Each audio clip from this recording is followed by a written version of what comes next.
much, everybody. I want to just congratulate the First Lady on having done a really beautiful job. The room, they say, has never looked better, but who knows? I'm sure it's looked very good many times. So, Melania, congratulations. I also want to congratulate and thank a truly great Vice President of the United States and his wonderful wife, Karen. And wherever you are, Mike, stand up just for a second. Mike Pence.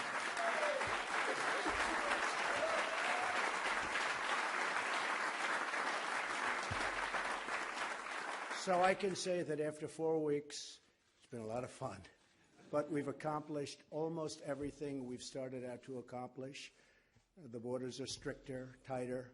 We're doing a really good job. General Kelly has done a fantastic job militarily.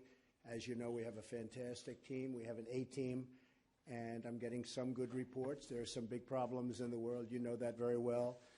But we're very happy with the way things are working. And, again, we've made a lot of promises over the last 2 years, and many of those promises already are kept. So we're very honored by that. And I thank you. Thank you. Thank you. I just want to salute and toast the governors, the great governors of the United States. They have done an amazing job. Such an easy job you have. So easy. But you have done a fantastic job, and your families and wives, and everybody's here. I mean, I've seen daughters come tonight. I've seen wives. All I know is everybody's lovely, and we're going to have a wonderful evening. And tomorrow we're going to meet, and we're going to discuss things like perhaps health care will come up, perhaps. And I think we've made a lot of progress on that. And we're going to have a speech on Tuesday night, and we're going to be speaking very specifically about a very complicated subject. Everybody's different. Every state is different, and different requirements. But I think we have something that's going to really be excellent. And as most of you know, the Obamacare has had tremendous problems. I won't say in front of the Democrats. I'll just say it to the Republicans. It doesn't work. But we're going to have it fixed, and we're going to repeal and replace. And I think you're going to see something very, very special. And for all of you, and even tonight, because we have Tom Price with us, if you see something or want to discuss it, we don't have to discuss all friendly stuff. We can discuss a little bit of the health care. We might as well start. But tomorrow morning we're going to meet and have some pretty big sessions on health care and other things, whatever's on your mind. So I hear this is a record number of governors, 46, and that's the highest number that have ever shown up to this evening. So with that, I would like to toast the great, great governors of the United States. Thank you.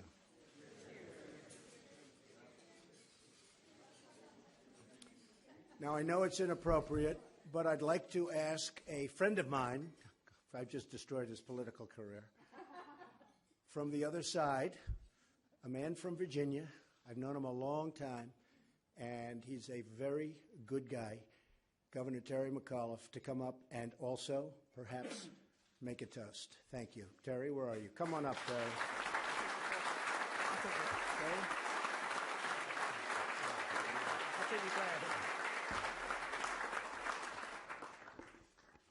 Well, good evening. Let me, first of all, on behalf of our nation's governors, I want to thank the President and the First Lady. We have found out this is the first big social dinner of the calendar, and I think they did that out of respect to our nation's governors. So if we give a great round of applause to the President and the First Lady.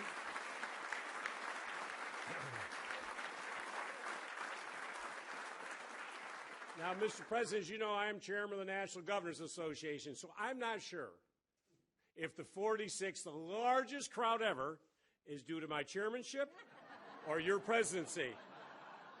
But tonight, in the spirit of bipartisanship, sir, we will both take credit for the greatest NGA meeting in the history of NGA meetings.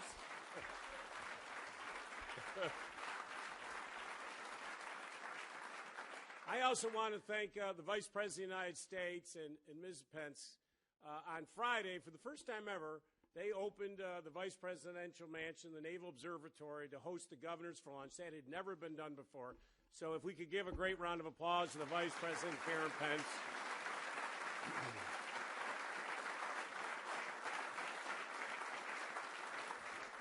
Let me just say, Tomorrow, we're all going to meet. We're going to discuss the issues tomorrow.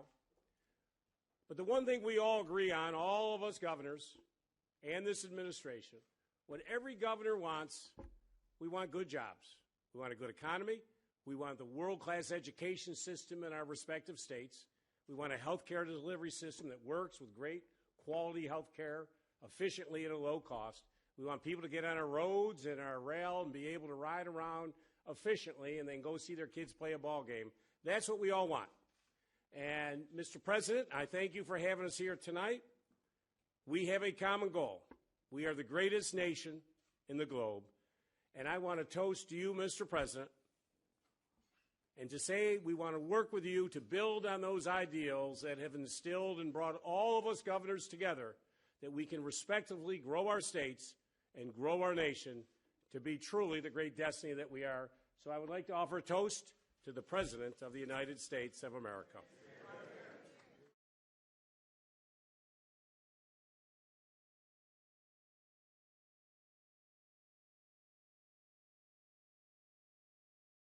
My fellow Americans, as Black History Month 2017 comes to a close, I am very grateful for the many wonderful opportunities to honor African American heroes, faith leaders, entrepreneurs, and the many others who changed the course of our nation.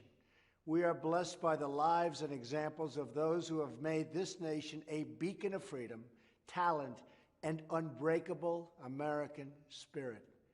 This week, I had the privilege of visiting the National Museum of African American History and Culture right here in Washington, D.C. It's a new, beautiful Smithsonian museum that serves as a shining example of African Americans' incredible contributions to our culture, our society, and our history. It also tells of the great struggle for freedom and equality that prevailed against the sins of slavery and the injustice of discrimination. The work and love of the people who helped create such a masterpiece is a testament to the legacy of so many leaders it honors. I left that museum confident that together, America can overcome any challenge. There's a great quote by Muhammad Ali in the museum. "I shook up the world," he said, and that is what he did. So did leaders like Sojourner Truth, Frederick Douglass, Booker T. Washington, Martin Luther King, and so many others. They shook up the world for the better because they inspired our nation to march towards justice and freedom for all. Today and every day, I pledge to continue that march so that every American, no matter his background, no matter her background, has the chance to climb that great ladder of success. It was very special to accompany Dr. Ben Carson and his family for the first time seeing the Carson exhibit. I am proud that soon he will serve in my cabinet as the Secretary of Housing and Urban Development. HUD has a very, very powerful meaning far beyond housing. It's about transforming our communities, about bringing back hope, and Ben will do a fantastic job. That's what I'm committed to doing also. I want every African-American child, family, and worker to have access to great schools, safe communities, and good-paying jobs. I want every disadvantaged child in America to have a choice about where they go to school, so important. I also want to honor and promote the achievements of historically Black colleges and universities throughout our nation. They do a fantastic job. They're not given the credit that they deserve, and they're going to start getting that credit. In order to help African Americans thrive, we're working very hard to make sure that every child can grow up in a safe community and have access to high-paying jobs. We've lost a lot of our best jobs to other countries, and this has hurt the African American community very badly. This week I met with manufacturing CEOs. We're going to be working to bring back those jobs, and I mean really good-paying jobs. I'll be talking more about these issues in my joint session address to Congress and to all Americans next Tuesday evening. I hope you will be watching. Thank you, God bless you, and God bless America. Here, I headed to the White House to meet with Press Secretary Sean Spicer. We discussed reports that certain media outlets were barred from a press gaggle yesterday. But first, I asked the press secretary about another report that said that the White House chief of staff had reached out to the FBI and asked them publicly to downplay allegations that the Trump campaign had been in frequent contact with Russian agents. I asked Spicer to set the record straight. Take a look. Let's talk about what happened with Reince Priebus and the FBI. Who initiated the phone call between Reince and the FBI? So what happened is there was a meeting here at the White House a couple weeks ago to discuss an intelligence matter. At the end of the intelligence matter, the deputy director of the FBI approached Reince. He'd never met him before prior to the meeting. Said, "May I talk to you privately?" Explained to Reince that the story that had just come out in the New York Times talking about frequent contacts between the Trump campaign and Russian officials was not accurate, was grossly overstated, and he wanted him to know that. To which Reince replied, "Great, let's set the record straight." The deputy director at the time said, "I'll get back to you," and then called him back a few hours later and said that they didn't want to get in the process or the habit of refuting various stories that would set a bad precedent. Reince said, "Well, this is kind of weird. You've now presented me with information, and we'd like to clear our name because there were some serious and substantial charges made by the New York Times." So then they said, after a conversation with then Director Comey, that we could say with confidence that we had been briefed, and in fact that the Times story was inaccurate and grossly overstated. Okay. Was Reince Priebus within the bounds of his job in asking the FBI to push back on what he believed was an inaccurate story? Well, again, remember, he didn't ask them to push back in the sense that they came to us and said the story in the New York Times is false and grossly misstated. We said, "Great, could you set the record straight?" It is ironic to me that the media, who we were trying to help get the information and get the story straight, after being falsely maligned with blind sources by the New York Times, we tried to set the record straight, and now the rest of the mainstream media is attacking us for trying to actually help get the story straight. And then with the gaggle that happened after all of this, you know, there was a claim that the New York Times was exempted almost in retaliation. So what the New York Times doesn't want to tell you, the pool, which is a representation of all the different kind of outlets, there's print, online, radio, television, it rotates every day. They were not part of the pool to That's what they don't want to tell you. So the fact of the matter is that the Associated Press, the Wires, and a couple of the other papers were part of the pool.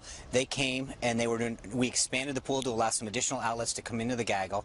And I think any assertion that they were banned or whatever is completely ridiculous. So what you're saying is the gaggle was just an expansion of the pool. That's right. And not an elimination of the press. There is a pool that is set up by the White House Correspondents Association that is representation, TV, radio, and it rotates daily who's in that pool. They tell us who's in the pool. We don't tell them. And at the end, what we did is we chose to have a gaggle and invite some additional members of the media to come and be part of it, which we have every right to do. So John Boehner this week says he doesn't believe Obamacare is going to be repealed or replaced. First of all, is he wrong? And why is he even getting involved? Well, everyone's got a right to their opinion.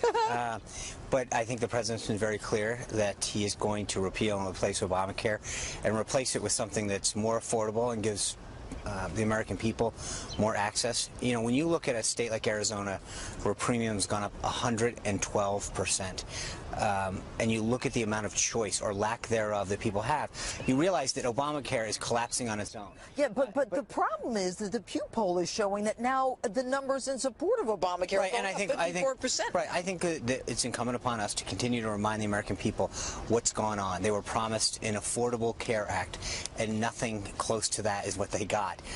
And this is something the president was very clear on during the campaign. Their premiums are going up. The amount of choice that they have has gone down. And we've got to make sure that we fulfill the president's vision, agenda, and promise to the American people to give them the health care options and prices that they were promised. Okay, let's talk about immigration. Now, the numbers seem to indicate that President Obama deported a significant number of illegal immigrants, and President Trump is doing the same thing to keep Americans safe. Why is President Trump getting all the pushback? Well, I don't think, I think President Obama didn't get the pushback from the American people. Number one, he also used a different set of accounting. They got credit for people at the border that they turned away. This president is actually addressing the real problem that America faces. But again, it's another promise and pledge that he made to the American people on the campaign trail, specifically that people who pose a threat to our public safety and our way of life or have a criminal record would be first and foremost the ones on his list to be deported. He's 100% following through there. During the Obama administration, the Immigration and Customs Enforcement had their hands tied. The Obama administration had one carve-out after another, one exemption after another for people that they couldn't go after. This president recognized, in the interest of not only our national security, but our economic security, that we were going to untie the hands of our ICE and Custom and Border Patrol officers who are there every day trying to control the border and enforce the mission that they sought to do. And he's letting them do their job. Well, is it a fact that President Obama did, in fact, deport more illegal immigrants than any president before him? I think the way they counted it, How sure. do you count it? But again, no, because before President Obama, you actually counted people that were in this country and that were removed from this country because they weren't here legally. What happened under the Obama administration is they changed the way in which they counted deportation, meaning if you approached the border and you were turned away, that was counted as a deportation. Well, wasn't that a catch and release? So it was basically, you didn't even have to come over the border to be counted as being deported. If you tried to enter the country. So they played with the numbers. They did. Yes. Okay. Okay, so what time do you get up? Right just before 6. Yeah. And what time do you see the president most days? Somewhere between 9 and 10. Is he still in his pajamas? Does he sleep in the Oval Office? I've never seen him. He is working nonstop. I know he is. That's why I'm asking you. He is trying to keep up with him is an impossible task. His commitment to making this country better, protecting it, growing jobs is unwavering. And I think he makes all of us really become inspired to do our best to fulfill his agenda. And when you relax, what do you do? I haven't relaxed yet, so I'll tell you when that happens. Sean Spicer, thanks for allowing us to be part of your busy day. Thanks, Judge. And John Bolton on deck tonight to discuss the coming executive order on immigration and talk about high praise. Even the president loves my next guest. First of all, I want to thank Matt Schlapp and his very incredible wife and boss, Mercedes. CPAC Chair Matt Schlapp standing by to talk about his organization's huge week, and we'll recap the highlights. And speaking of CPAC... First of all, I want to thank Matt Schlapp and his very incredible wife and boss, Mercedes, who have been fantastic friends and supporters, and so great when I watch them on television defending me. Nobody has a chance. A presidential shout-out from the CPAC stage. Matt Schlapp is the chair of the American Conservative Union. He's fresh off his organization's Conservative Political Action Conference. Now, the president may have been the highlight, but what a few days it was. Matt, thanks for being here. Good to be here, Judge. You know, I was thrilled to be there and to speak at CPAC, and I know you had some of the biggest conservatives out there